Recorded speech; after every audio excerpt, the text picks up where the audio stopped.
Okay, we're going to do that again. The assembly will please come to order. The secretary will please note the current time. 12:02 p.m.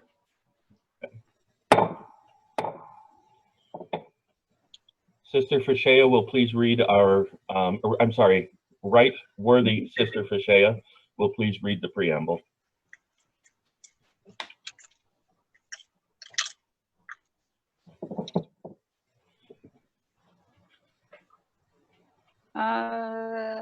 It's not up. Yeah, it's not up. Because I forgot to screen share. I am, says Marty. Okay.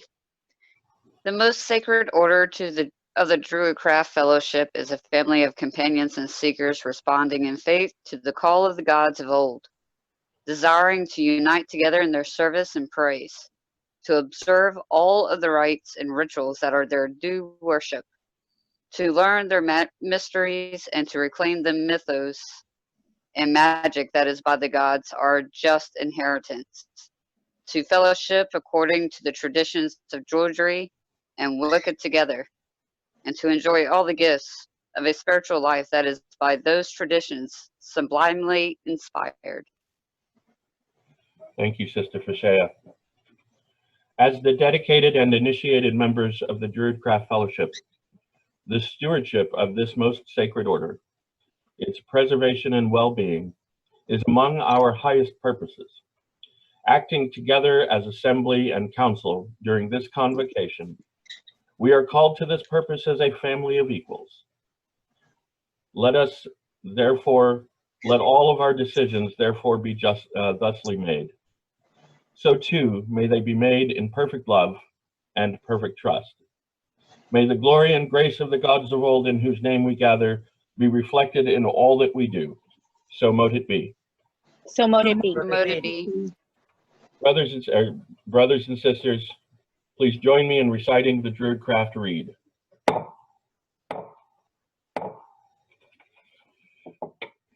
How many remember it? Honor the gods of old we must, in Perfect love and light, in perfect trust. Hang on. In perfect love, in perfect All right, trust. all together, ladies, all together. Honor the gods of old we must, in love and light, perfect and perfect trust. Perfect trust. Let Let magic magic old and new and abide, new abide, set ye set ill, ye ill and torn aside. aside. Thus Mary Mary with me, Mary, and so will part, with peace in body, mind, and heart. mind ye Mind, honor, And honor in all you do, that that goodness here be be unto you. for what ye will What you will revisit thee, so so hard. harm ye none, and blessed be. Sister Dragonfly, would you please offer our opening prayer? Blessed Mother, blessed Father, yea, to the one and the many gods of old in whose name we gather, we, the children of the earth, keepers of the elder ways, lift up our faces and open our hearts to you, that your divine countenance and grace may shine down upon us as well as from within us. We humbly beseech thy presence and counsel, that we may in all of our deliberations be successful in the stewardship of this most sacred order and never fail in respect of fellowship with each other.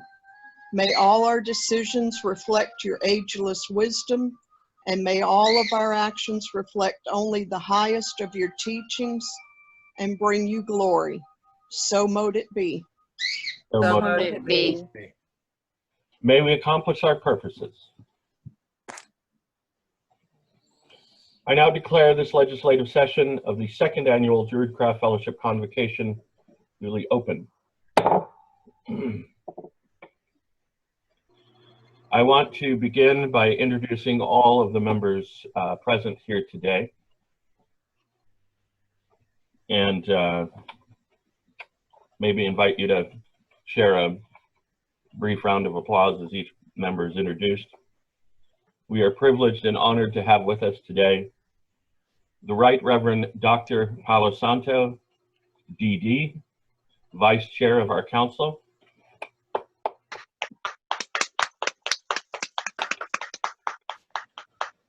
Right Worthy Sister Katane McCarty, Secretary of our Council.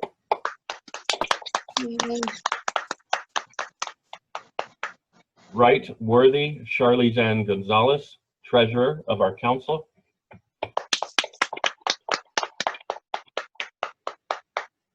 Right Worthy Sister Dragonfly Moon, Member at Large of the Council. And most recently, Right Worthy Sister Fashea, Member at Large of the Council. Yay. And our esteemed Sister Katrina Dreamweaver, not a member of Council, but a voting member of the Assembly. She is actually the only one here representing the Assembly today. I am the Assembly. A glorified council meeting with one non-council member present. So, but that's okay. You know, the years will go on. The Assembly will get bigger. It's okay. I've got like 7 personalities, so it works. They all make up for it, you know? Hail and welcome to you all. Thank you for joining us on this auspicious day. It is my privilege to convene our second annual convocation. Even though we're doing it online, this would have been so much better if we could have done the camp out event. But as we are responding in faith to the call of the gods of old, we must also respond in faith to respecting each other's health and safety. So it's a privilege to be with you online today.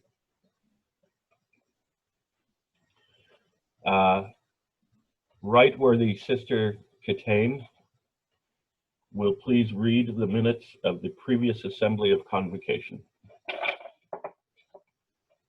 Okay, minutes of the legislative session of the Druidcraft Fellowship, first annual convocation. The legislative session of the first annual convocation of the Druidcraft Fellowship was called to order by Reverend E.J. Oaklore as acting chair at 8:08 a.m. Eastern Standard Time on Saturday, June 29, 2019. Members present. I don't mean to interrupt you, sister, but to confirm, you're reading the version that I sent you yesterday, correct? Yeah. Okay, perfect. Just because I know there were a couple versions flying around, I just want to make sure.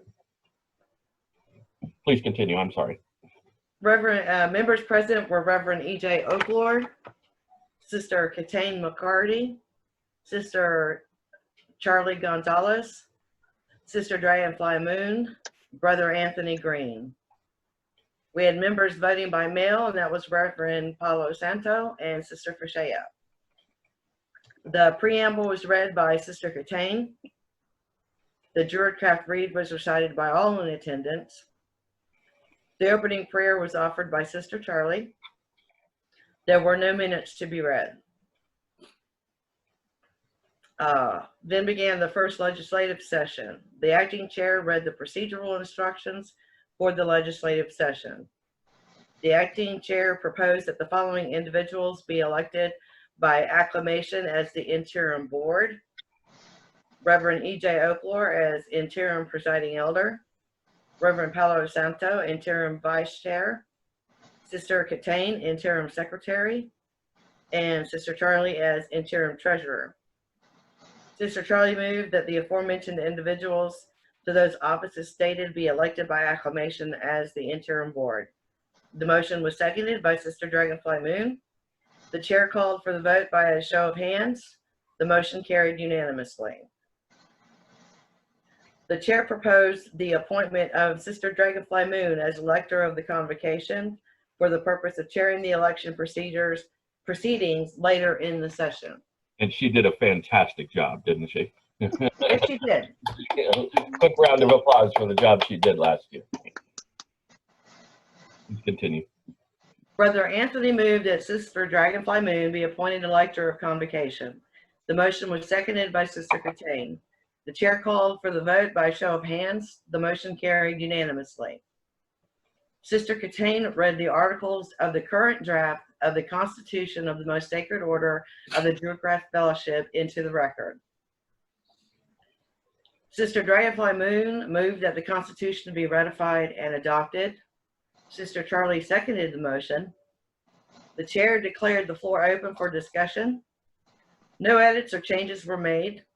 Discussion was closed by the chair and a vote was called and instruction was given to vote aye or nay. Sister Catane called the roll and read mailed votes into the record. Motion was carried unanimously. Second legislative session. The chair read the final draft of the bylaws of the Most Sacred Order of the Druidcraft Fellowship into the record. Brother Anthony moved that the complete and current draft of the bylaws be ratified and adopted. The motion was seconded by Sister Catane. The chair opened the floor for discussion. As no edits or changes were made, the discussion was closed and a vote called by the chair. Voting instructions again were aye or nay. Sis Catane called the roll and read mailed votes into the record. Motion was carried unanimously. The third legislative session. Sister Dragonfly Moon read the final draft of the Articles of Faith of the Most Sacred Order of the Druidcraft Fellowship. Sister Charlie moved that the final draft of the Articles of Faith be ratified and adopted. The motion was seconded by Brother Anthony. The chair opened the floor for discussion. As no edits or changes were made, the discussion was closed and a vote called by the chair. Sister Catane called roll and read mailed votes into the record. The motion was carried unanimously. The chair read into record the proposed articles of incorporation of the Most Sacred Order of the Druidcraft Fellowship. Sister Dragonfly moved to ratify and adopt the articles of incorporation. The motion was seconded by Sister Catane. Who sneezed? That was a dog, it sounded like. Oh. That's not. I think that was a dog. That was Tootsie or Romeo. The chair opened the floor for discussion. As no edits or changes were made, discussion was closed and a vote called by the chair. Sister Catane called the roll and read into record the mailed votes. The motion was carried unanimously. At this time, a 1-hour recess was taken. Elections.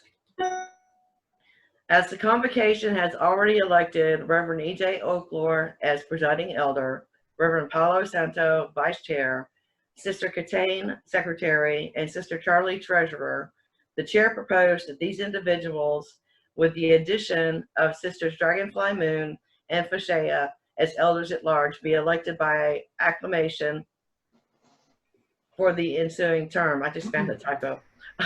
Okay. A motion was made by Reverend Oaklore that these individuals be elected by acclamation for the ensuing term. The motion was seconded by Reverend Santo, Paulo Santo. Another typo. The motion carried and there was no discussion on the motion. The chair called for a vote and roll was taken by Sister Catane. Vote was indicated by saying aye or nay when name was called. The ayes were unanimous. The chair declared the Council of Elders duly elected. Right Reverend Paulo Santo moved to place into nomination the name of Reverend E.J. Oaklore for the office of Archdruid. The nomination was seconded by Sister Charlie. The name of Reverend E.J. Oaklore was placed into nomination. Reverend E.J. Oaklore accepted the nomination. No other names were submitted. The elector, Sister Dragonfly Moon, gave instruction as to the process of voting. All present were given proper ballots and instructed to write the name of the nominee for whom they were voting. Voting then commenced. The ballots were read aloud, first by Sister Catane and then again by Sister Charlie. Reverend E.J. Oaklore was voted into the office of Archdruid by unanimous vote. Installation. The Archdruid-elect was escorted by Reverend Paulo Santo to the ritual site and presented to the assembly. Actually, there's a correction to that. It was Brother Anthony who escorted me. That correction. That's right, it was. It was. And I updated that in the very last version I sent you, so I think you may have the version. I guess I didn't print that one out. But that's okay. Well, you have a corrected version, so we will not need to raise that at the end of the reading of the minutes. That, for everybody's information, that has been corrected in the minutes already. Okay. Thank you. Okay. The Archdruid-elect was escorted by Brother Anthony Green, the summoner, to the ritual site and presented to the assembly. The summoner presented the Archdruid-elect to the quarters. The oath and obligation of the Archdruid was administered by Reverend Palo Santo, the celebrant, to the Archdruid-elect. The Archdruid-elect was invested with the symbols and implements of the office. Can I stop there? There is also an additional correction in the updated version that specifies that after the obligation was administered by Reverend Palo Santo, I then gave my personal oath to the assembly.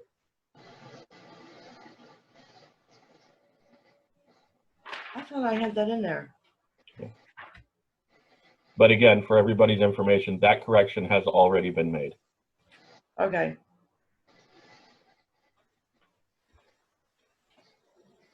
Okay, the Archdruid-elect was invested with the symbols and implements of the office, each by a member of the assembly as follows: the tabard, the ring, the collar, the staff, and the crown of oak.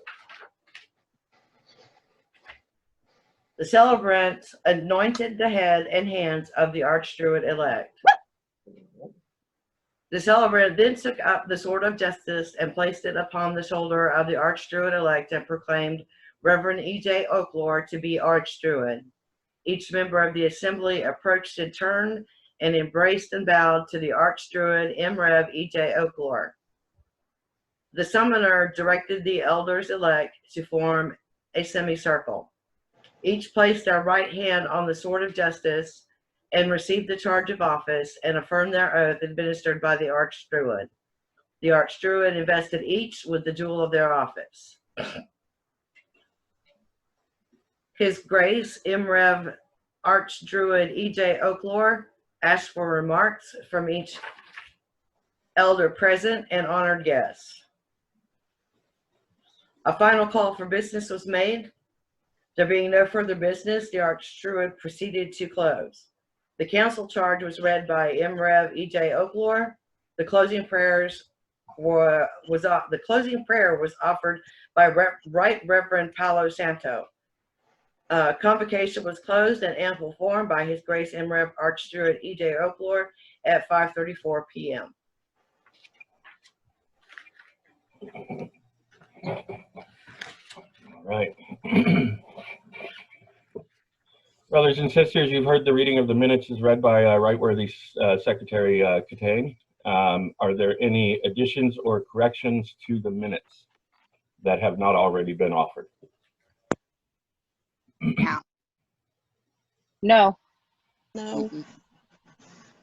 None appearing, the minutes will stand as read and approved by the sound of the gavel.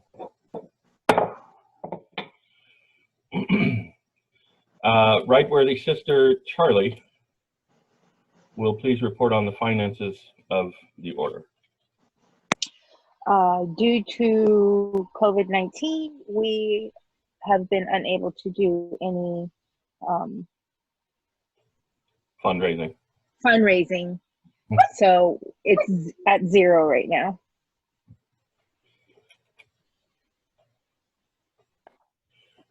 Does any member present know of any valid additions or corrections to the financial report?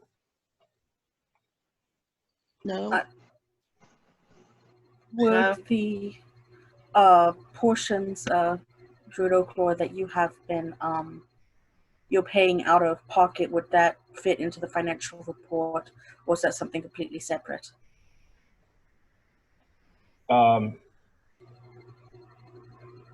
So those contributions went into the last financial report offered at the third quarter meeting of the council back in September. Okay. And have been accounted for. Okay. Currently, the finances, because we have not been able to collect money, there's nothing in the account at the moment. Okay, I just wanted to check because I hadn't been able to make the previous meeting, so I wasn't sure. Thank you. And that's actually, there is actually a correction to that. There should be $20 in the petty cash account. Somebody left $20 in the contribution basket at the last in-person event that we had. I don't know who it was. I took it as a reimbursement for an expense because I was low on cash, and have been meaning to put it back into petty cash. So there is actually going to be $20 in the petty cash account.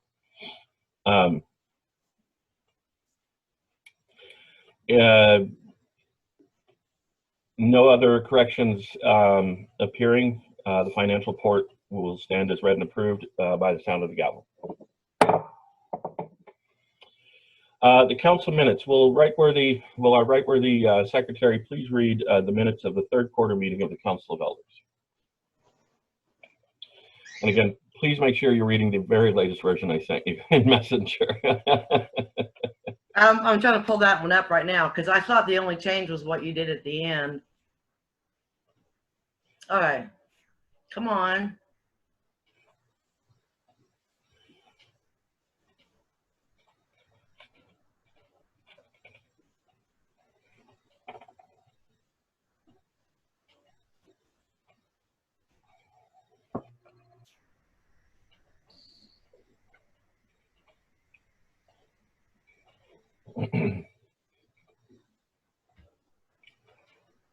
If you want, I can just You sent me those in Messenger, right?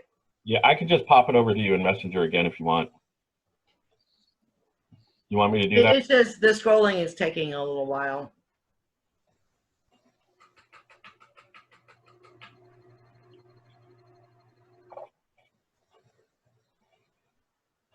Let me just pop it over to you again so that we know you have the latest version. I got it. Okay.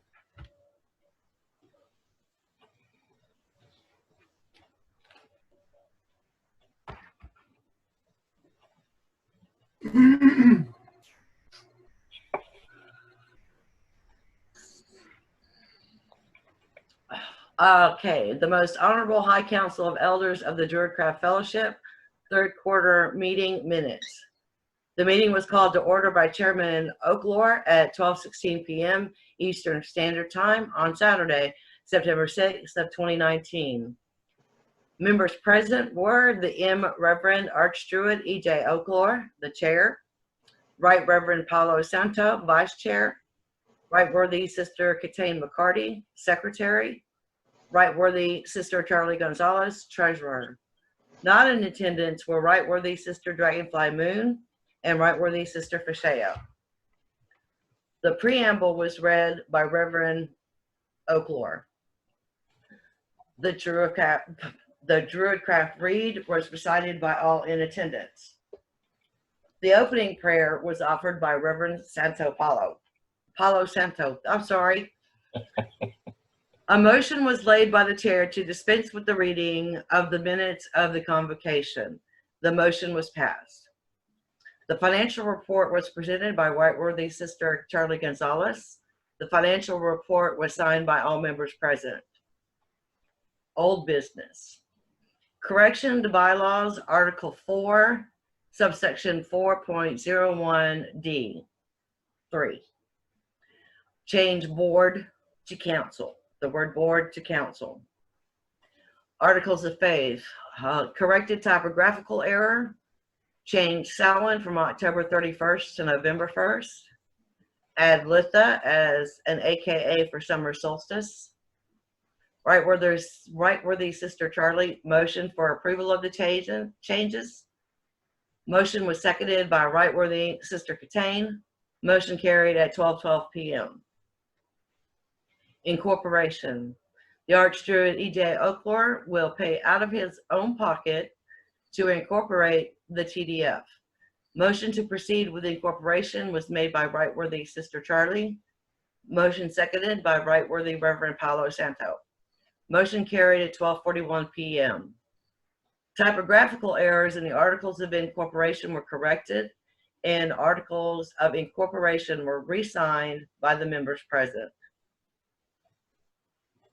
A motion was laid by chair to make corrections to the government documents as follow. The chair made recommendation that dues tithing be required. The vice chair made a motion to require dues and tithing.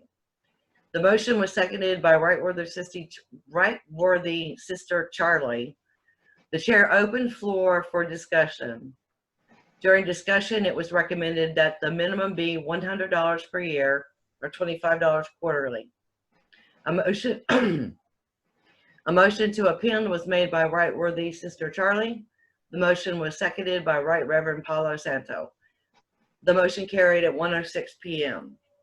1. Consideration must be given to adding dues to the bylaws, which must be done at convocation if they are to be enacted permanently. For now, they are council policy, which would have to be approved every year. There was no other business.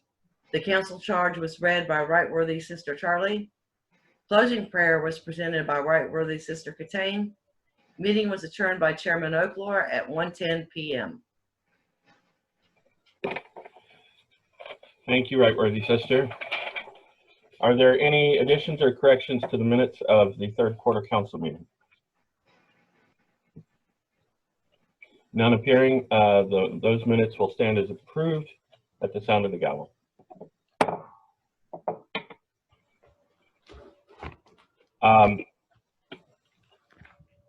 Per the council minutes you just heard read, we are moving forward with incorporation, although that process has been slow because we want all of our founding documents to be legally reviewed. Myself and the Vice Chair, Right Reverend Dr. Paulo Santo, are the Standing Committee on Incorporation. Right now, the legal review is in his hands, and I'm going to ask him to report on that process. Our attorney, brother, 32nd degree right, as well as attorney for Pillars of Prophecy, is reviewing said documents. So far as his time allows, there has been no issues or errors or corrections, so everything's looking good. Due to COVID and how legal suits and actions are going on currently, and then there's other stuff that's taking place, you know, his time is kind of in a crunch. So going from about 6 a.m. till close to 1 a.m. In his... Oh, you froze up again. Attorneys with him again tonight. You froze. I'll be meeting with him. Go ahead. You froze up again a little bit there, but can you, for the record, can you offer the attorney's name? Jack Crumbine. Perfect. Please continue if you had other remarks. Uh-oh. Up again. There we go. Yeah, well, just, well, I can't get too far into what's going on with our lodge that EJ and I are part of. He's also overseeing that. So another reason probably for the freezing of the internet is in this short amount of time. Of course, it would happen during his... There's a lot of fire. Mm. It's constant. It's every day, all day. Mm. But as of right now, he has not found anything that needs to be omitted, deleted, or corrected. Everything is on board and everything's looking well. Cool. Thank you, Right Reverend Paulo. All right. We're going to move to the procedural instructions at this time. Brothers and sisters of this honorable assembly and council, welcome to the second annual convocation of the Most Sacred Order of the Druidcraft Fellowship. The following procedural instructions are hereby established for the maintenance of good order, ensuring brevity in our deliberations and timeliness in our proceedings.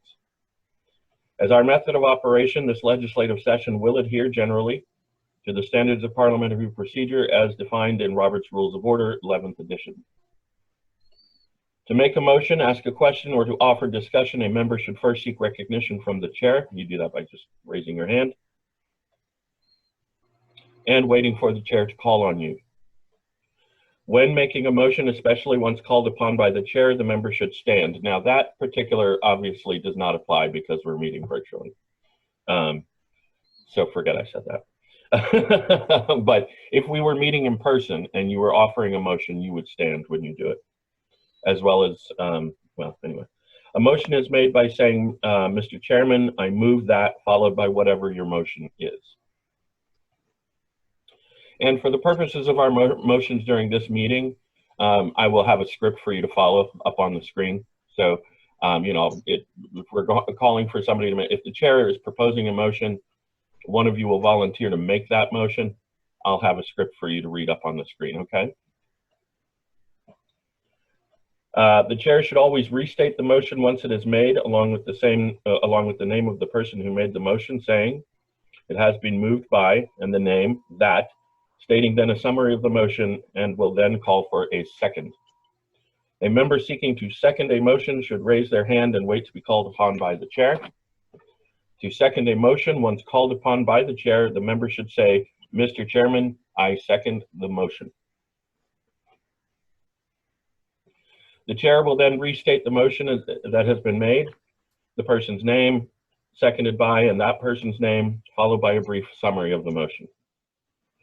The chair will then instruct on further procedure. If the motion is of a type that requires discussion, the chair will open the floor. If the motion requires no discussion, the chair will so instruct and will call for a vote.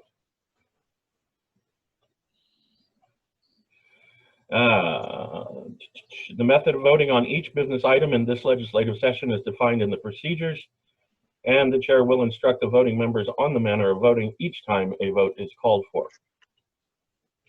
Let us be clear.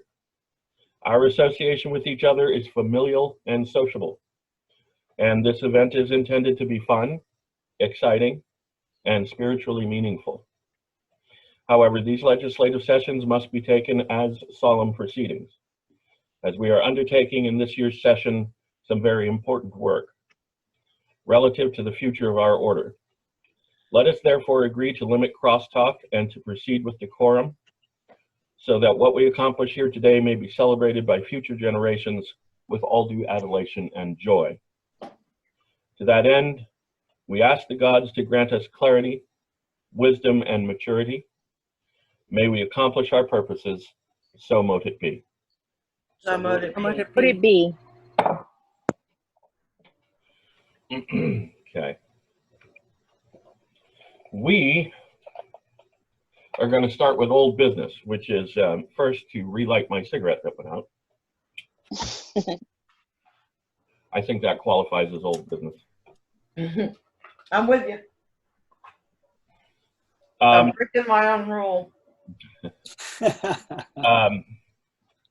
Well, that's the great thing about meeting virtually. We don't have to all be out on my balcony. We don't have to take breaks to smoke. We can just smoke during the meeting. I feel like we're back in the 50s, except that they didn't have video conferencing in the 50s. Right? All right, so the first item of business is that what was discussed in the reading of the minutes of the third quarter meeting, which was membership dues. So I'm going to read an explanation of where we're at with that, and then I'm going to propose a motion for dealing with the issue. The Most Honorable High Council of Elders met in September of 2019 and passed an annual membership dues requirement of $100 payable in installments.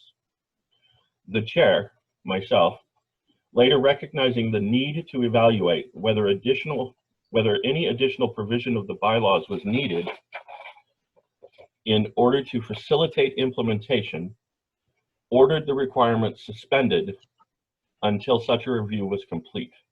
So that is why we did not implement dues yet. After a full review of the TDF bylaws, Article 6, which governs finances, the chair finds the language of said provisions may sufficiently support the authority of the council to implement an annual dues requirement. However, as a member-based organization, and this is based on some additional legal research, As a member-based organization, it is advisable and even incumbent that the specific amount of the dues requirement be spelled out at every level of membership, even if such levels are equal, meaning everybody pays the same amount, in its own provision of Article 6. And that additional language may be needed to clarify the council's authority to change or increase those amounts. Okay. In other words, we're lacking some specific language in the bylaws that should be there. That's my finding.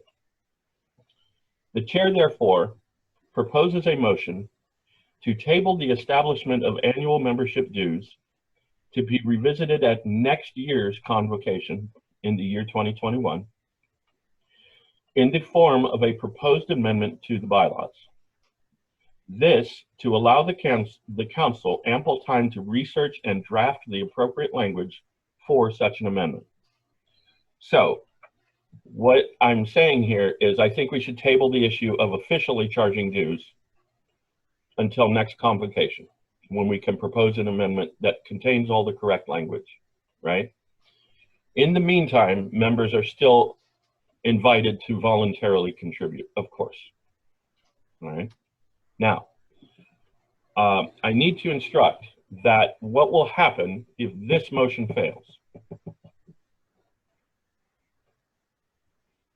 In other words, once the motion is made and we discuss it and we vote on it, if you all vote against the motion, the council's requirement of the $100 annual dues will become immediately effective.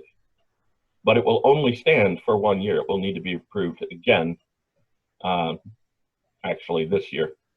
So it's kind of a moot point, but it would be, you know, it would go into effect, in other words, and members would be officially required to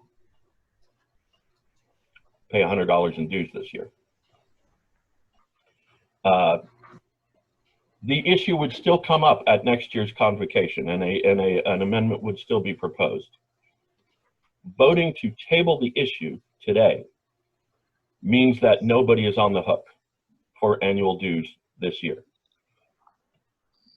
Does everybody understand? Mm-hmm. Okay. Yes. With that said,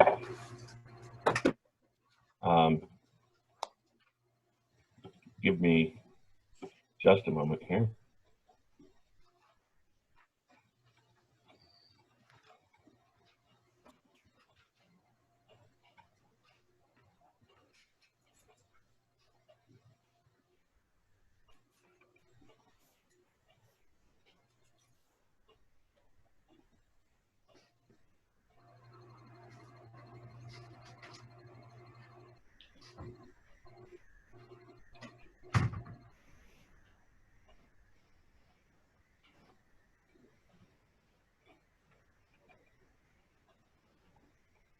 Okay, I'm going to share out my screen.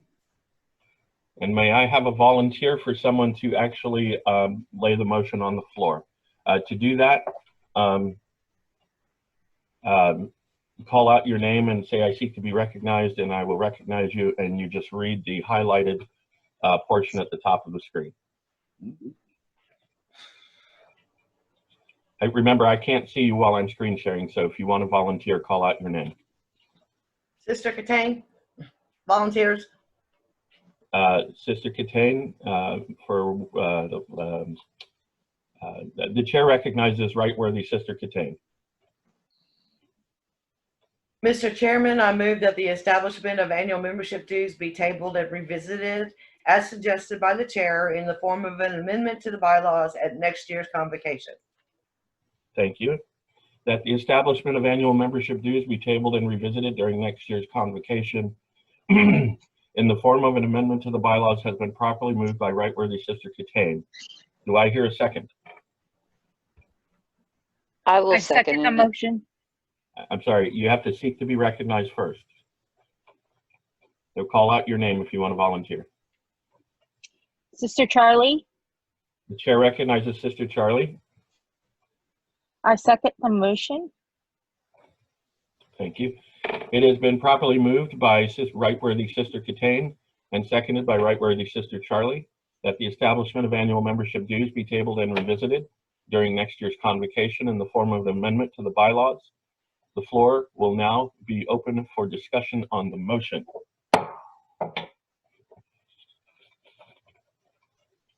I can see you now, so you just need to raise your hand. The chair recognizes Dr. Paula. To the committee and to the chairman, something to think about as we have emeritus within our lodges for those who unfortunately might have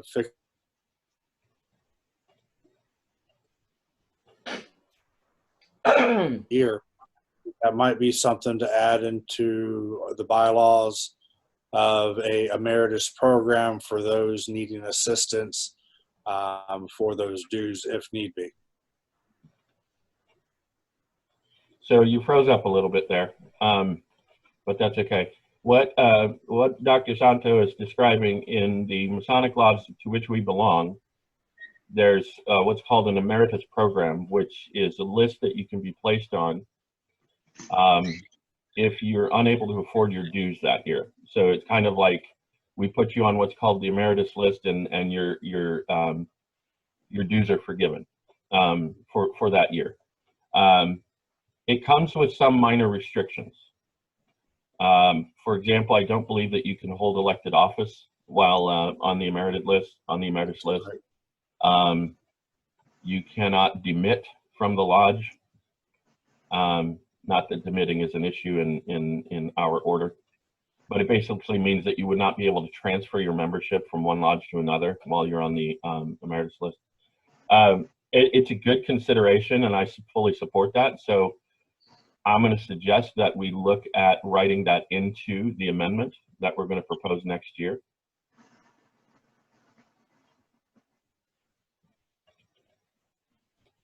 Is there any other discussion on the motion?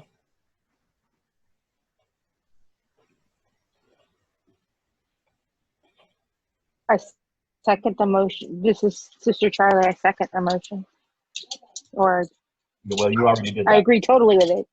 Okay. Well, with what you're talking about with adding to the for people that need help or can't pay the so you're dues. in support of Yeah.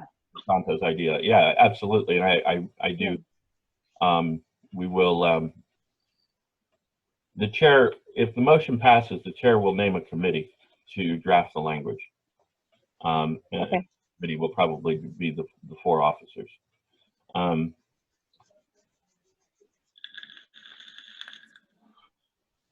Any other discussion on the motion? Oh, the chair recognizes Sister Dragonfly, or Right Worthy Sister Dragonfly. Would it be possible for a member to contribute more if there was a member who didn't have sufficient funds? Oh, absolutely. To pay dues on someone else's behalf, of course. Right.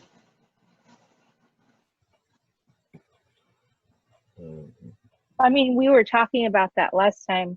We can always, I mean, that's what I remember. Didn't we say that the minimum would be 100, but if you wanted to always contribute more, you could. We have members of our lodge that, again, without names, but individual lost his job.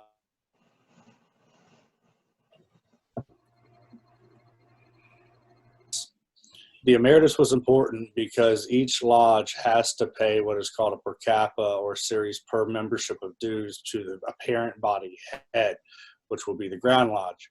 When you're on the emeritus, we don't have to pay that. So it favored those who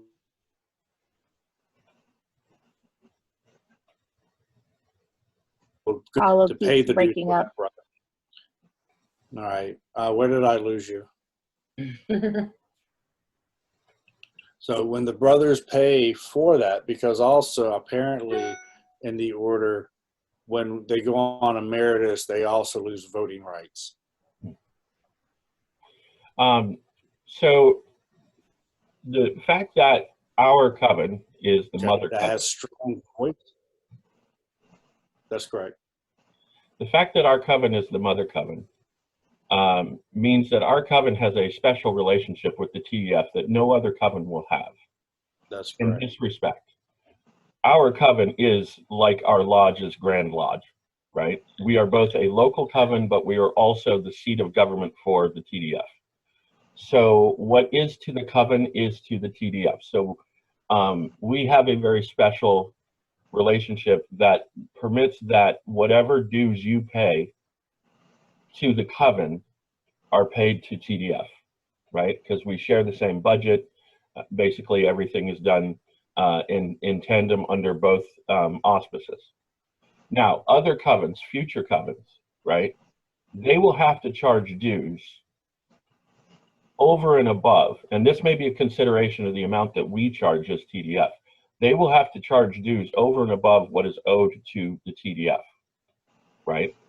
So we will have to decide if a coven, another coven, not the Mother Coven, not us, Heart of Manannán, but another coven, establishes dues for their local coven, how much of what they charge comes to TDF and how much do they keep, right? So that's, again, this is why we need specific language in the bylaws for this. That's why I halted the institution of the establishment until we figure this out, because we want to have that clarified before we start having other covens hive off from us, before other covens are created, right? So we need to be very clear on that. So I'm, of course, speaking in support of the motion. The chair recognizes Right Worthy Sister Catane.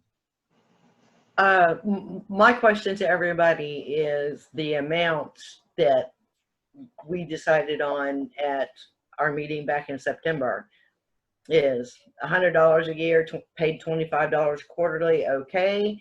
Or, you know, but because we need to have all that established before we propose an amendment next year. Well, yes, and that is a valid concern, and what I am proposing is that the committee that drafts the language will make that determination in advance of next year. So the proposed amendment that comes up at next year's convocation will have all of that clarified. And we will decide as a committee drafting that amendment what the amount will be. Okay. Does that make sense? Sister Katrina, representing the assembly, are you in agreement with that? I am. I think it's a very good idea. I also do like the idea of the emeritus program, because I certainly, would not want someone who was sincere of heart and who really needed and wanted to be a part of this coven, feeling that they did not have the ability to do so for financial reasons. So I'm in support both of tabling the financial issue of the dues until next year, until we can discuss it, and of discussing that emeritus program as well at that time, and probably implementing that. I think that given the current situation with COVID, with, a minimum of 1 out of every 5 Americans being jobless right now, it's certainly not the best time to start charging dues. So I agree wholeheartedly. Thank you, Sister. Yes, again, the emeritus list program is something that we will, as a committee, writing the proposed amendment for next year's convocation, will evaluate and include in that amendment language. With that, is there any further discussion? Chair recognizes Sister Katrina.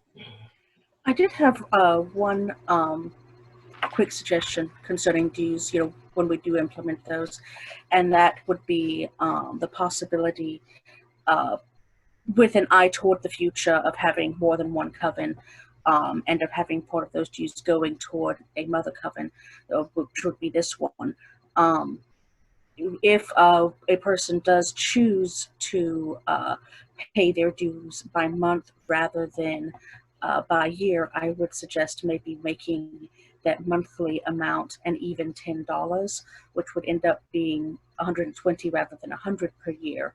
But that would provide a little bit extra each year as time progresses to cover extra costs at the front of the year.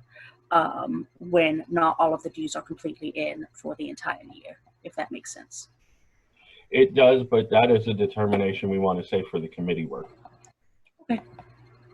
Absolutely, no problem. Because that we're not discussing amounts here today. We're discussing whether or not to table the requirement for this year.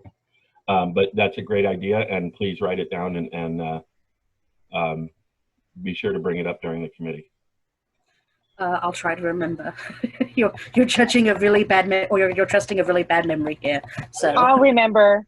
I've made I'll thank remember. you. I've made a note. The chair recognizes Dr. Santo. Thank you.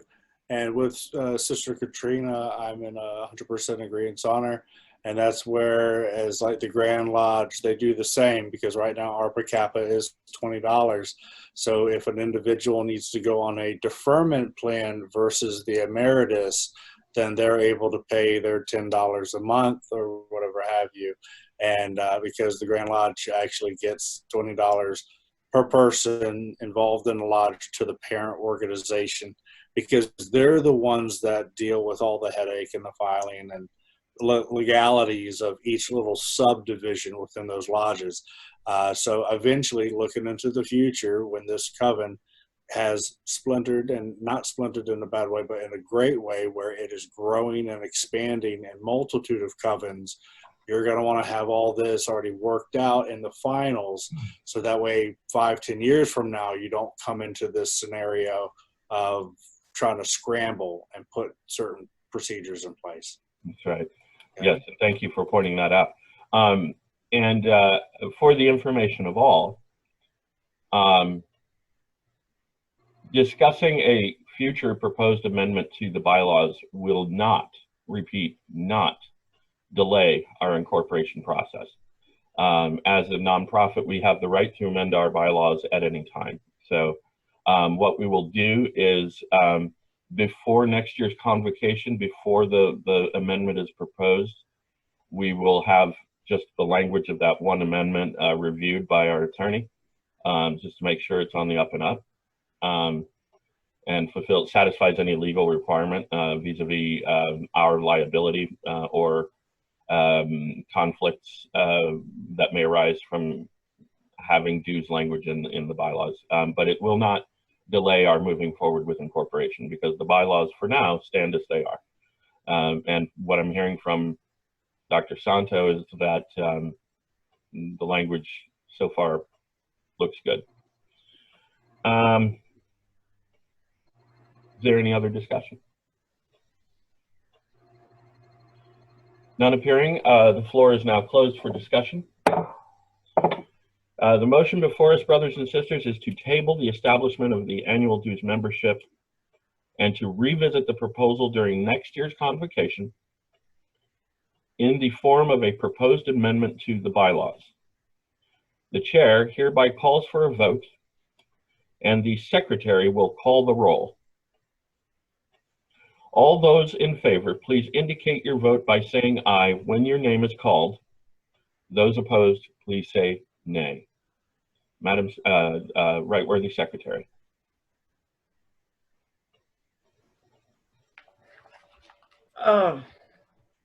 Sister Katrina.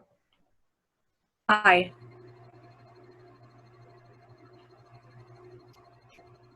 Sister Dragonfly Moon. Aye. Sister Charlie. Aye. I'm trying to write this down as I'm doing this. Sister Fashea. Aye. Reverend Paulo Santo. Aye. And the Arch Druid. Aye. And I vote aye.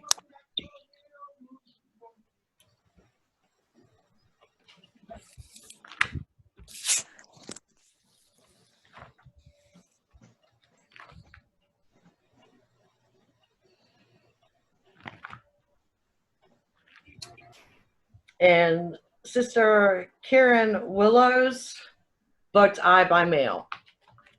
Sister Kyron Willows is our Kyron, okay, I'm sorry. Kyron Willows is our Proto-Coven leader up in New York. So she's unable to attend today because she's babysitting. But I did grab her votes and put together her vote by mail form earlier this morning.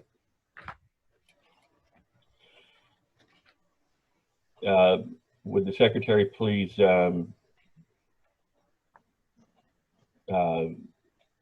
declare the results? We have 8 voting aye and 0 voting nay. Very well. The motion Unanimous. is unanimous. The motion carries. Yay! Round of applause, everybody. Round of applause. Oh, fine, Sister Fichea. Don't clap or anything. I see it. I did. Oh, did you? I'm one-handed, so I'm smacking my thigh.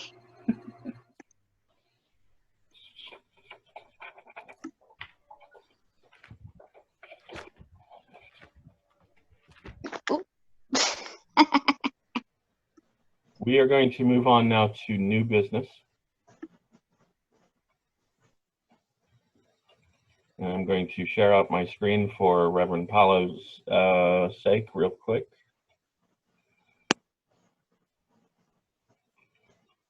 And Reverend Paulo, whenever you're ready, just ask to be recognized.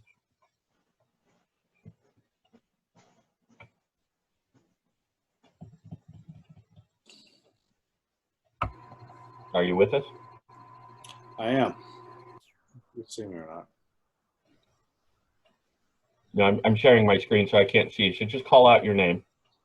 I, Reverend Dr. Paolo Santo, Chairman, I ask to be recognized. For what purpose does the member seek recognition? Mr. Chairman, I seek unanimous consent to submit for consideration Assembly Resolution 1, a proposed resolution for the establishment of the Coven of Avalon Theological Seminary, providing for the appointment of its chancellor, its trustees, and directors. Right, Reverend Dr. Paulo Santos seeks unanimous consent to submit for consideration Assembly Resolution 1, a proposed resolution for the establishment of the Covenant of Avalon Theological Seminary, providing for the appointment of its chancellor, its trustees, and directors. Without objection, so ordered. The secretary, Right Worthy Sister Catane, will please read Assembly Resolution 1 into the record. Okay, the Most Sacred Order of the Druidcraft Fellowship, Assembly Resolution 1, in Convocation of the Church Assembly and Honorable High Council of Elders together, June 20th, 2020. A resolution for the establishment of the Covenant of Avalon Theological Seminary, providing for the appointment of its chancellor, its trustees, and directors. Resolved that His Grace the Archdruid, the Church Assembly, and the Honorable High Council of Elders, acting together in the due exercise of our sacred commission, hereby ordains, constitutes, and establishes the Covenant of Avalon Theological Seminary in perpetuity as the official post-secondary educational institute of this order and fellowship, with a mission to provide a well-founded, world-class, rigorous, quality religious education for the spiritual preparation of its member and non-member students for a lifetime of service in the field of neo-pagan ministry. Be it further resolved by these presents that His Grace the Most Reverend Archdruid E.J. Oaklore is here appointed Chancellor of the Seminary, and to all successors of his archdruidical office the same. Further, that the Board of Trustees, Directors, and Faculty, together with the Charter and Statutes of the Seminary, shall by his prerogative and motion be duly appointed and established. Thank you, sister.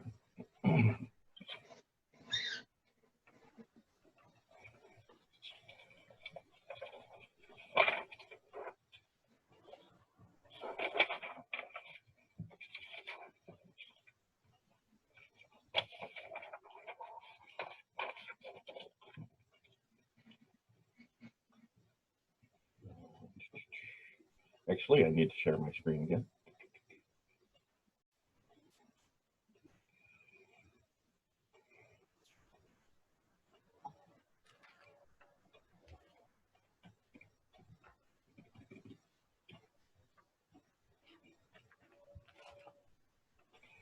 The chair will entertain a motion to adopt the resolution as read. Remember, I'm screen sharing, so I can't see you. So if you want to volunteer to make this motion, please call out your name.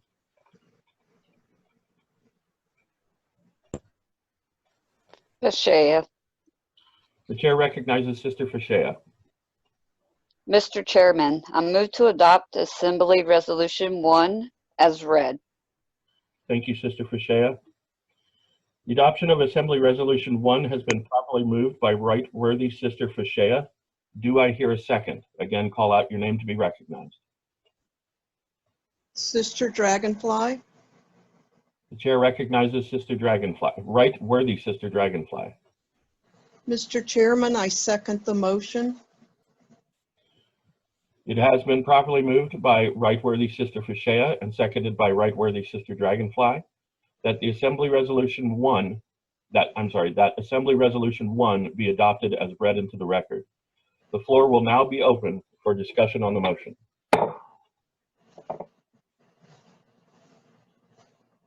Okay, so you're all probably wondering what this is all about, right? Because we all know that the seminary already exists, right? And has been holding classes and has a faculty structure and courses and everything like that.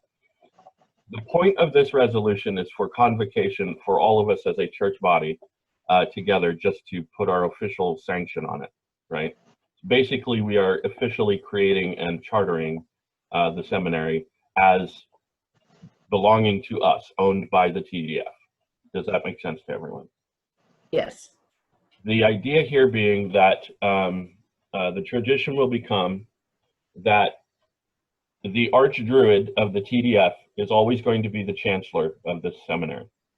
So everyone who comes after me, every archdruid, will, in addition to becoming archdruid, automatically become chancellor of Coates. Okay? Now, what's going to be written into the charter document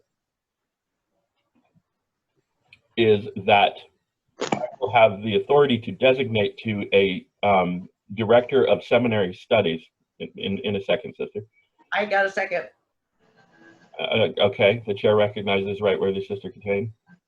No, I need to take a restroom break. I'm I'm sorry. All right. 5-minute recess without objection, or 10-minute recess without objection. So ordered. We're at recess.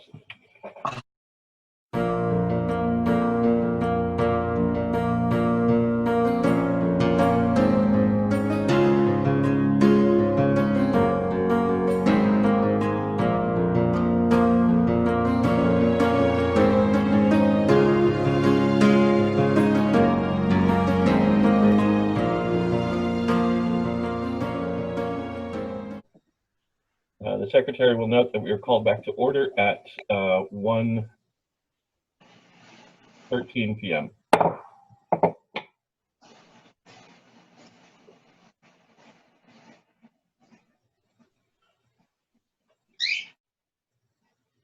Okay, prior to recess, we had just opened the floor to discussion on Assembly Resolution 1, which creates officially the Covenant of Avalon Theological Seminary and empowers me as the chancellor to draft its charter document and statutes, to appoint the trustees of the school, and to name directors and faculty. The charter document will, of course, it'll be like the school's constitution. It'll set up the system of government and faculty. It will, call for the types of courses and curriculum that we're going to offer, and and spell all that out. That is a working document that is currently being drafted. In that document, I will empowered as the chancellor to name a director of seminary studies. So what a director of seminary studies would do is basically lead the school in my name, or in the name of any future Archdruid, if the Archdruid should elect not to be part of the day-to-day operations of the school, right? So it could conceivably come a time where my responsibilities as Archdruid don't allow me a lot of time to be heavily involved with the school.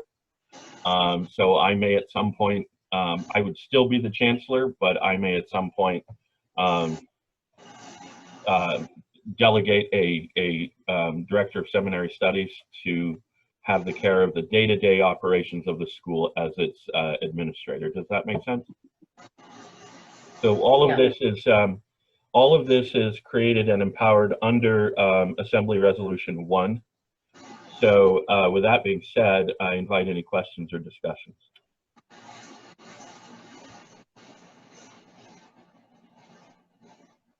Anyone? Have I answered everybody's questions sufficiently? Yeah. Well, As far as the purpose and why it's being done, I think it's fairly comprehensible. cool. All right. Well, there's no further discussion. The floor for discussion is now closed. And brothers and sisters, the motion before us is to adopt Assembly Resolution 1, a proposed resolution for the establishment of the Covenant of Avalon Theological Seminary, providing for the appointment of its chancellor, its trustees, and directors. The chair hereby calls for the vote, and the secretary will call the roll. All those in favor will please indicate your vote by saying aye when your name is called. Those opposed say nay. Right worthy Sister Catane, please call the roll. Sister Katrina, Aye. Sister Dragonfly, Aye. Sister Charlie, Aye. Sister Frashea, Aye. Reverend Santo. You're muted, Dr. Santo. He's muted. Ah, there you are. And now he's frozen.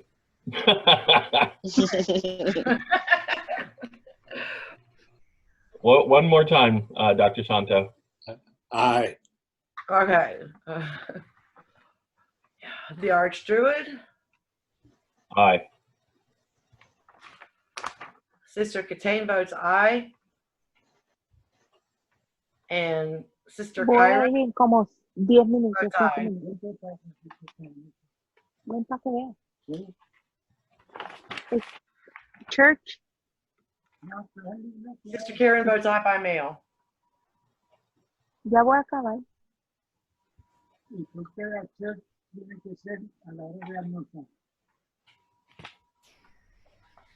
All right. Would the secretary please report on the result of the vote? We have 8 ayes and 0 nays.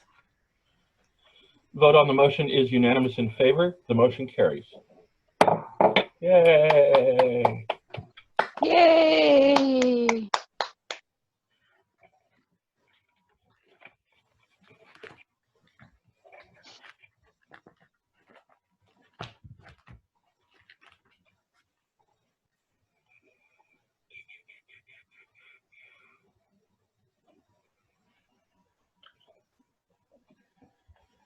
And Sister Katrina, you're up. Yeah, I was right, because you can't see me when I raise my hand.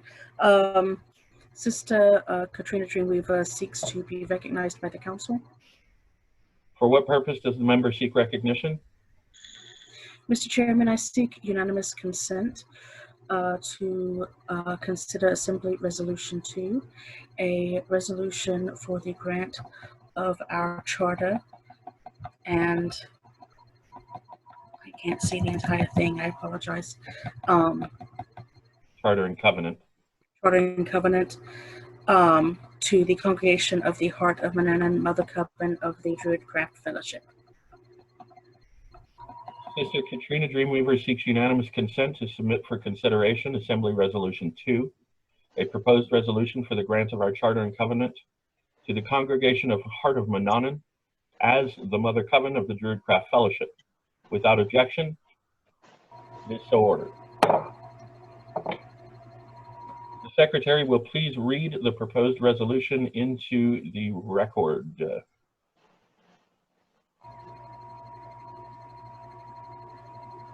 The Most Sacred Order of the Druidcraft Fellowship, Assembly Resolution 2, in Convocation of the Church Assembly and Honorable High Council of Elders, together, June 20th, 2020, a resolution for the grant of our charter and covenant to the Congregation of Heart of Manannán as the Mother Coven of the Druidcraft Fellowship.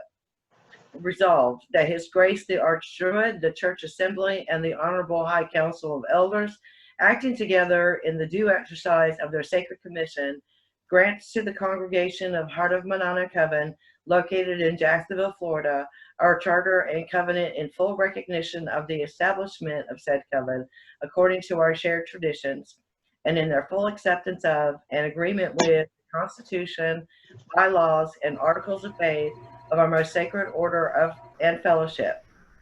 By these presents then, whereupon we will have affixed our sign, manual, and seal this 20th day of June in the year 2020, the congregation above stated here is fully recognized to be the Mother Coven of the Most Sacred Order of the Druidcraft Fellowship, standing in full faith and communion with the same. Thereby they shall in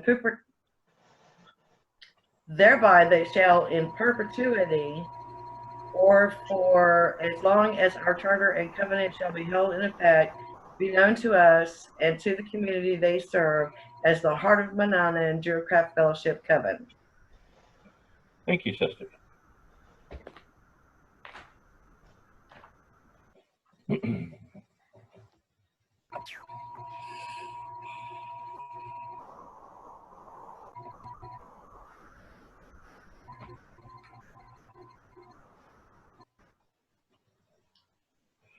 The chair will entertain a motion to adopt Assembly Resolution 2 as read. To be recognized, please call out your name if you wish to make the motion. Fashea. The chair recognizes Right Worthy Sister Fashea. Mr. Chairman, I move to adopt Assembly Resolution 2 as read. The adoption of Assembly Resolution 2 has been properly moved by Right Worthy Sister Fashea. Do I hear a second? Again, call out your name to be recognized. Dragonfly Moon. The chair recognizes Right Worthy Sister Dragonfly Moon. Mr. Chairman, I second the motion. Thank you, Right Worthy Sister.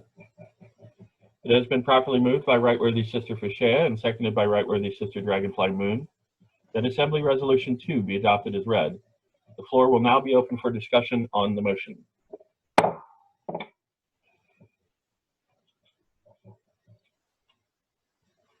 Okay. Does anybody have any questions about what this resolution is about? No, it's pretty straightforward. Yeah. Yeah.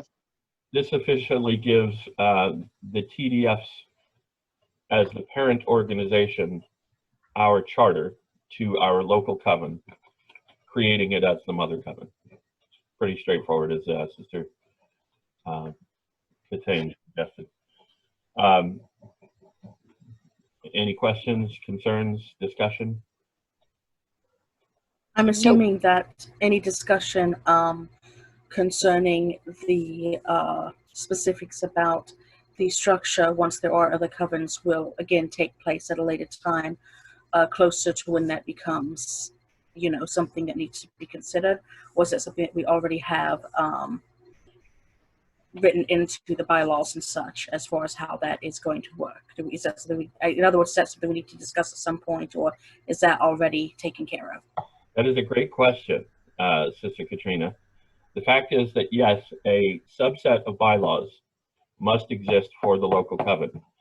There is a bylaws under which we have been operating, but yes, it needs to be revisited and officially approved. Okay.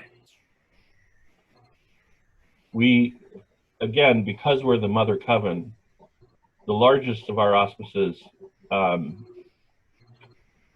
we operate the majority of what we do falls under the auspices of our TDF bylaws and Constitution and Articles of Faith. So a second set of bylaws for the coven-specific bylaws relative to Heart of Manannán would only need to spell out anything that we do procedurally differently from what we do as TDF. Okay. So, and there isn't a whole lot of need for that, to be honest with you. In actual fact, I'm just thinking off the top of my head, there may not even be a need for a subset of bylaws, because when we meet as the Coven Council, we're meeting as the TDF Council as well, right? Mm-hmm. What is done in the Coven is done by the TDF, because we're the Mother Coven. So it's a special relationship. Okay. However, future covens, prior to them being chartered, will need to produce their own bylaws, because they will have, they'll be encouraged to operate differently from the way the Mother Coven operates. An example would be Coven councils can elect to do a revolving chair. So like every Coven council meeting is chaired by a different member. It doesn't have to be the high priest or priestess, right? The high priest or priestess doesn't, by autonomy of their authority, chair the Coven council. And it would spell out that the Coven council reaches its decisions by consensus, right? And not by majority rules, for example. And then any other procedural thing that a local coven would do differently from the TDF or from the Mother Coven. Now again, as the Mother Coven, as we do, or as TDF does, so does the Mother Coven. We are the Mother Coven, or the Mother Coven is TDF. So, you know, we're one and the same. So procedurally, you know, what we do as the TDF does. So there really isn't a whole lot of need for a second set of bylaws for us. But a model has been drafted that will be proposed to future covens. As you know, this is what we recommend you adopt as your bylaws. Okay. I was sort of questioning more because we do have at least the beginnings of a potential coven up in New York. You know, I was more asking about, is the structure already in place for that, as far as how that works with the structure, with this being the Mother Coven and there being other covens as well, in case the one in New York does take off. Is that already in place as far as the structure of how, I guess you could say, the TDF in general will work, both the Mother Coven and its subsidiaries? Or is that something that we might at some point want to discuss sort of before it becomes a question or an issue, so that we already have that information in place? Is kind of more what I was asking. Sorry, I was not clear enough. Right. There is some language about that in the Constitution. Again, the TDF bylaws really are the document under which we, the Mother Coven, operate. But local covens will need their own bylaws, because they'll be procedurally different from how we do things in the Mother Coven. Is there language in our documents, if I'm understanding your question correctly, is there language in our documents that provides for the structure of local covens? More like, is there anything in our documents that provides for how those local covens are related to us and how that relationship works? Yes. Okay, going back to dues, what percentage of dues, things like that, just as an example. I wasn't sure if that was already in the writing or if that was something that we needed to consider before it became an issue, basically. So that we're not, sort of trying to come up with something on the fly when all of a sudden a question comes up, if that makes sense. There's a procedure in place in the Constitution. Okay. It spells out that we give our charter and covenant to local congregations under our authority. Now, the language gives local covens wide latitude insofar as how they want to structure themselves. We will offer a sample bylaws, that we think they should use. It's up to them if they want to revise and edit those bylaws specific to their congregation. Now, they would need to get them approved, obviously. Once they approve them, it would have to come to us for review to say this is or is not consistent with our Constitution, right? Okay. But as long as there's nothing in the language of their bylaws that conflict with our Constitution, and as long as within their bylaws it is specifically stated that they adopt fully our articles of faith and agree to be governed by them, and our Constitution and our bylaws, and that they agree to certain ideological and theological principles. For example, the fact that we are a Celtic-inspired organization. So Sister Charlie wants to go off and start her own coven, but she decides, you know what, I want our coven to be all about Egyptian Wicca. Okay, but then why would that be a TDF coven? Because our tradition is Druidcraft, right? It's Celtic-inspired Wicca and Druidry together. An Egyptian Wiccan coven would not be relevant in its theological focus within the TDF, right? So the hope is that none of you, after you graduate with your master's and get ordained, are going to go off and found a coven that's not even remotely TDF-like, and start your own organization that is, autonomous and independent of the TDF. Now, you can do that, and you would do it with our blessing. You can take your degree and your ordination and certainly apply it if you want to start your own church. But why would you do that? The work's already been done for you, right? Yeah. And I think most people who are pursuing their degrees in education and initiations in TDF are doing it because they're called to the Druidic Wiccan tradition. Am I right? Mm-hmm. So, that's the hope.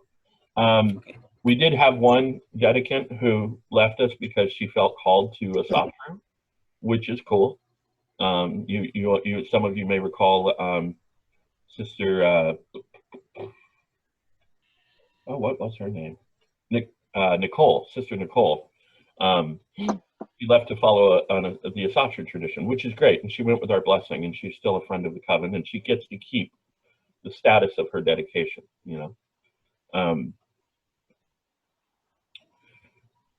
I kind of went off on a tangent there, but did I fully answer your question, Sister? Yes, you did. Thank you. Is there any further discussion?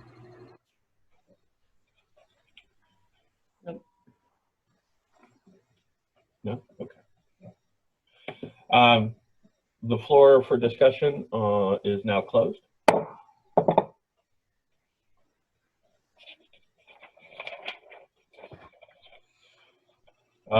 The motion before us, brothers and sisters, is to adopt Assembly Resolution 2, a proposed resolution for the grants of our charter and covenant to the congregation Heart of Manannán as the Mother Coven of the Druidcraft Fellowship.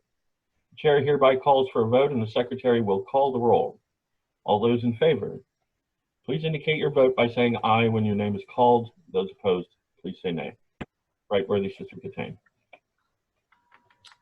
Sister Katrina. Aye. Sister Dragonfly Moon. Aye. Sister Charlie. Aye. Sister Frashea. Aye. Reverend Paolo. Aye. The Archdruid. Aye. Sister Katane votes aye. And by mail, Sister Karen voted aye.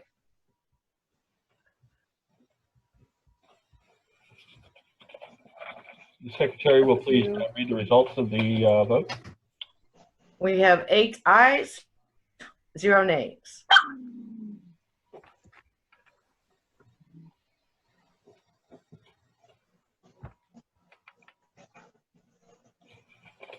The vote is unanimously in favor and the motion carries. Yay. Our coven will get a very beautiful certificate to hang on the wall of whoever is the high priest or priestess of the coven. So when one of you takes over leadership of the coven, part of your installation ceremony will be to receive that certificate and keep it safe and display it. Okay. Does the secretary or any other member have any other business that should properly come before convocation? Okay. None appearing, we will move to good of the order, and good of the order is speeches and remarks. Because I know right where the Sister Charlie's father is getting hungry and or hangry, I will keep my remarks brief, and I'll ask everyone to do the same. And again, I didn't prepare remarks. I just wanted to, again, thank everybody for taking the time to be here today. Again, I want to remind everybody that at the conclusion of this meeting, we will break for 1 hour and then meet back again for the Midsummer celebration, virtual. During that celebration, some poetry is going to be offered by Sister Katrina. We will also be enjoying a musical presentation offered by Dr. Paula. Not him personally, but something he has selected for the occasion. Sister Dragonfly Moon, do I recall that you had something you wanted to submit for that as well, or not? No. Okay, I must be thinking of something else. So you know, that ritual, as it were, will take very much the same form as we did for Beltane, and we will enjoy that celebration as best we can virtually. And again, I'll try to keep that celebration on the brief side, because I know that everybody's tired of sitting in their office chairs by this point. But we will have a 1 hour break for everybody to go and eat and stuff. So I want to thank everybody again for taking the time to be here, especially Reverend Dr. Palo Santo, because he is a very, very busy guy. For those of you who don't know, he's presiding in the East in our lodge this year. He is our worshipful master, and that it's a full-time job in and of itself. Not to mention his work in the spiritual community with what he does at Mystic Hoy, traveling around to attend conferences and psychic fairs and things like that. This is his bread and butter. You know, what we do part-time, he does full-time, which is why the Intro to Divination course asks for a suggested donation. But I am currently negotiating with Dr. Santo a scholarship to ease that burden for all of you. And again, so and if I could just restate what seems to have been decided before the meeting is that everybody seems to have agreed on Saturday mornings. Is that correct? Yes, that works. I'm not sure that we ever agreed if we were doing in person or online. I think that may be something that, as you said, we may have to judge week by week, depending on the situation with COVID, because I know we do have some people who have, jobs that are in more high risk, and some other people who have family members who are at more of a risk. Sure. So it may be something we just sort of have to play by ear, as they say. Did we nail down a time, Dr. Paula? Did you throw out a proposed time?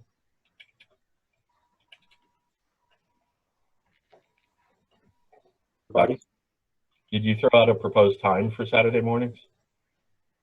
Yes, for whatever reason, it just keeps cutting in and off. So for the entirety of the meeting, I've got very pieces of it. If 10:30 and 11 a.m. works for everybody, then we can have that. That's fine. How's that sound, everybody? Say 11 o'clock? 11 a.m. sounds great to me. That's fine. Yeah, Yep. 11 sounds perfect for me. Listen, Charlie?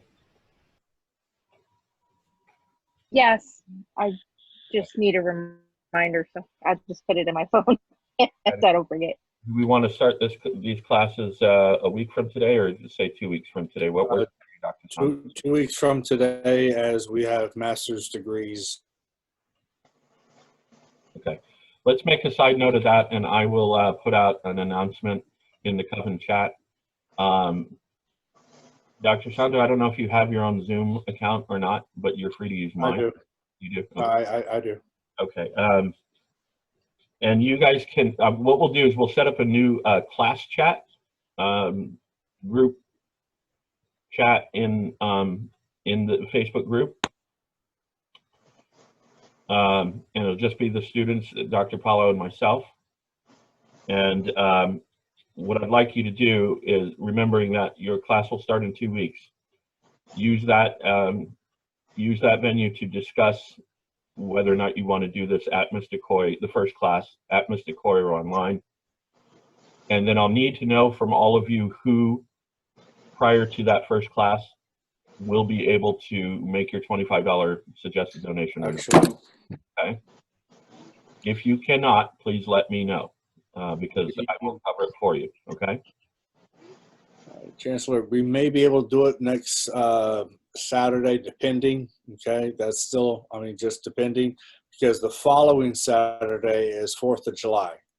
Oh, is it? Oh, yeah. Oh, all right. I wasn't looking at a calendar. Oh, it sure is.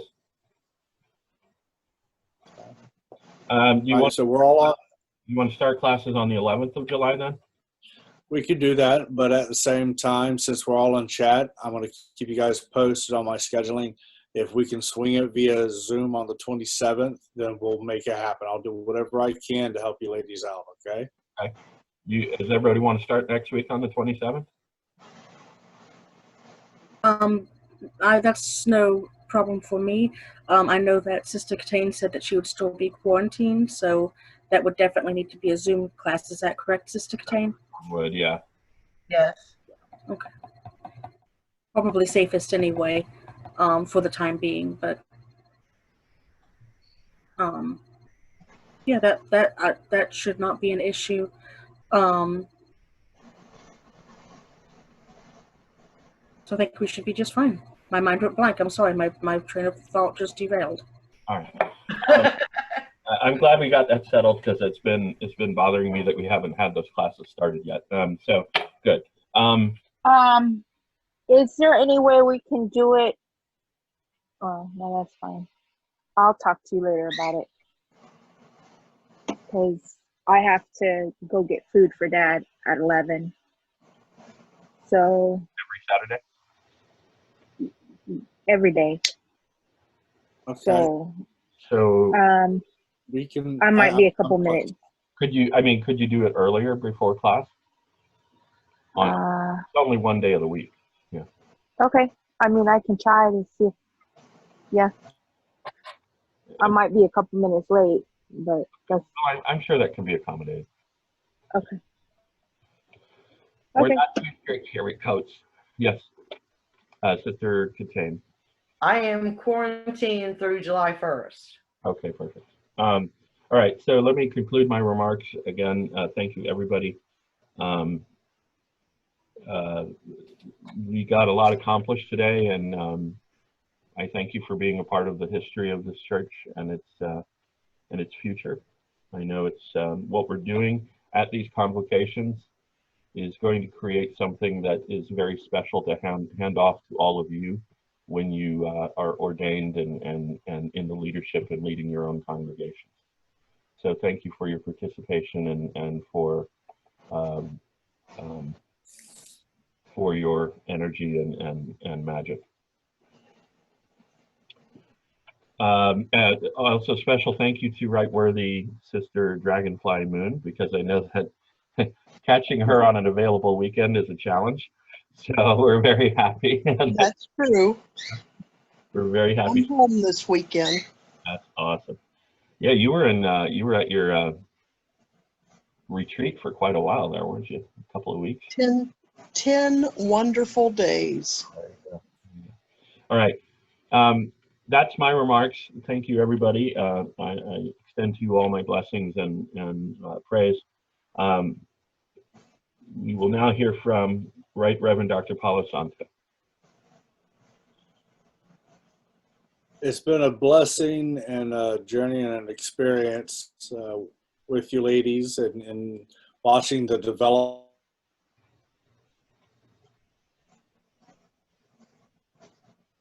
and in harmony. Yeah. So again, my monitor, I don't know how much is coming out. We missed about half of what you said. That's the signal.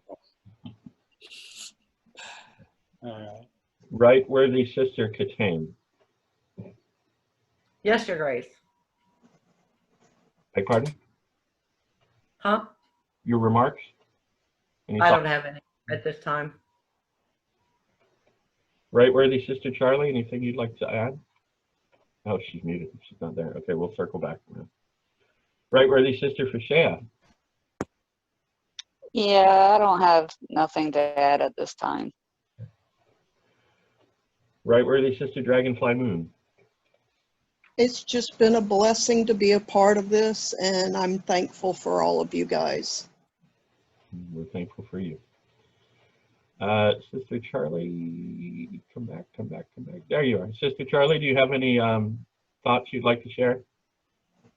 No, well, I'm just glad to see you guys, and we'll get back to, I can't wait till we get back to normal. All right. Other than that, no. Sister Katrina, any thoughts, remarks? Not really. Again, just like everyone else, I'm so grateful to be a part of this. It's hard to believe I've only known you guys a year. It feels like we've known each other forever, and I'm really happy that I found a pagan family, a grove or a coven to belong to here, you know, however you want to look at it. So I'm just very grateful for each and every one of you. And we are grateful for you. Thank you. Am I missing anyone? Have I called on everyone? Yes, you did. Okay. Right Worthy Sister Secretary, do you have any further business that should properly come before the legislative session at this time? Not at this time, Your Grace. It's not necessary.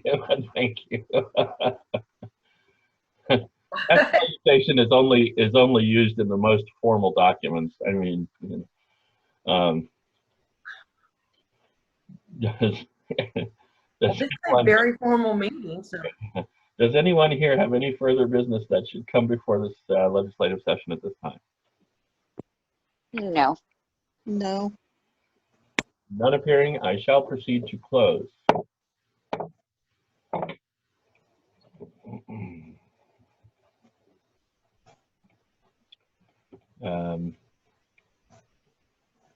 Share out my screen.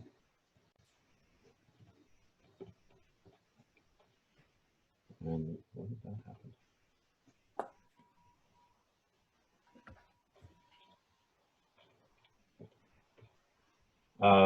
When I call your name, you're going to read this portion on the screen called the council charge. Sister Right Worthy Sister Charlie, what do we hope we have accomplished here today? Council charge. Our rights, Extol virtues of love, responsibility, trust, integrity, courage, generosity, honor, steadfastness, and wisdom, because we value these virtues. We build our guiding principles around them. So it is that today we hope to have accomplished our purposes in doing the business of those principles. Sorry. Did I skip something? Hold on. You did. Okay, so it is today that we hope to have accomplished our principles in doing the business of the most sacred order of fellowship according to those principles and those virtues at heart. It is says in our article of faith, and this is above all. You should never act in any form or manner which brings upon the goddess and the god or the elder ways which you should never act in any form or manner which brings upon the goddess and the god or the elder ways which to them owe their glory and any form of disgrace. So mote it be. So mote it Apologize be. for that.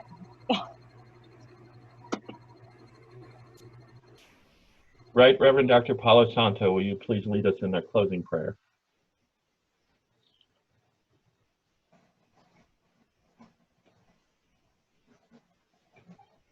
Almighty gods of old, great Lord and Lady, we humbly beseech thy divine benediction on these our proceedings, which are done in your name.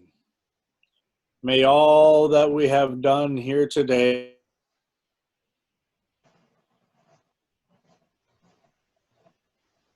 be not languished, nor toiled in distress, but to enjoy in perfect love and perfect trust the peace and blessings of you who have given us so much, and to whom We owe our eternal thanks.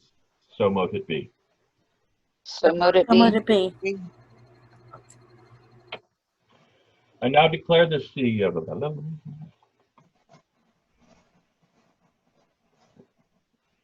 I now declare this legislative session of the Second Annual Druidcraft Fellowship Convocation duly closed and adjourned. The Secretary will please note the time in the minutes. 1:53 p.m.